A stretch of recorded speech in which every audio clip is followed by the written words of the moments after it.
ఇప్పుడు మీరేం చేశారు? మీ పాపాలన్నీ సిలువలో కట్టారా లేదా? మీ పాపాలని ఇప్పుడు దేవుడు ఏం చేస్తాడంటే మీ పాపాలన్నీ సిలువలో దేవుడు తుడిచి వేస్తాడు. సంపూర్ణంగా మీ పాపాలన్నింటినీ దేవుడు క్షమించి వేస్తాడు.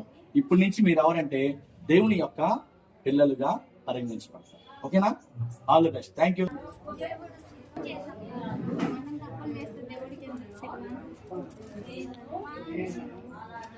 మనల్ని ప్రేమించాడు కాబట్టి దేవుడు లోకంలో ఎంతో ప్రేమించాడు. ఎంత ప్రేమించాడు? ప్రాణం పెట్టేంతగా ప్రేమించాడు. ఎందుకు అంత ప్రేమించాడు? మనము నశించుకోవడం దేవుడికి ఇష్టం లేదు. మన పాపం ద్వారా నశించుకోవడం దేవుడికి ఇష్టం లేదు కాబట్టి మన పాపానికి మనం పొందాల్సిన శిక్ష దేవుడు పొందాడు. పొందిన తర్వాత నెక్స్ట్ స్టేషన్ లో మీరు ఏం చేశారు? ఏసే మన కోసం చెప్పాడు కాబట్టి ఏసే దగ్గర మన పాపాన్ని మనం ఒప్పుకోవాలి. ఒప్పుకున్నారా?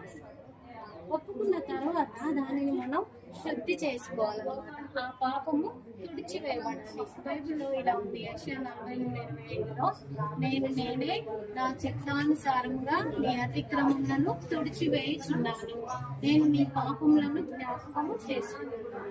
తుడిచివేయడం అంటే ఏంటి? మళ్ళీ కనిపిస్తుందా? మనం తుడిచేస్తే కనిపించదు కదా, ఇంకా అది ఎప్పటికీ కనిపించదు. అలానే ఏసై కూడా వేసే రక్తంలో మన పాపాలు ఎంత ఘోరమైన భయంకరమైన పాపాలు చేసినా సరే మన ప్రవర్తన ద్వారా కనిపిస్తూ ఉన్నాయి. మన మాటల ద్వారా కానీ, మన చూపు ద్వారా కానీ, మన నడకల ద్వారా కానీ, ఎక్కడైనా సరే మన పాపం చేశాము. ఆ పాపాన్ని మనం వేసే దగ్గర ఒప్పుకుంటే వేసే రక్తంలో దానిని ఏం చేస్తాడు? తుడిచి వేస్తాడు. అది ఇంకెప్పటికీ అది కనపడదు. తర్వాత ఇంకేముంది? ఈ పాపంలను జ్ఞాపకము చేసుకోవచ్చు.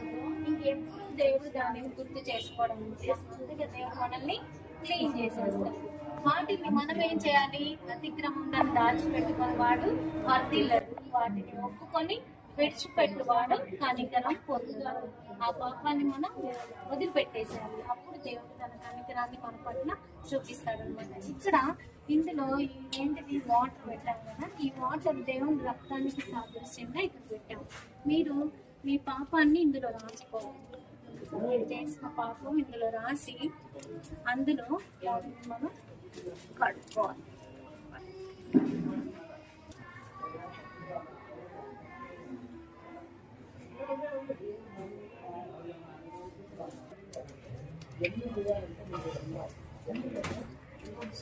అలా వేసేసి ఇలా లేదు, నువ్వు కడగ అవసరం ఉందా?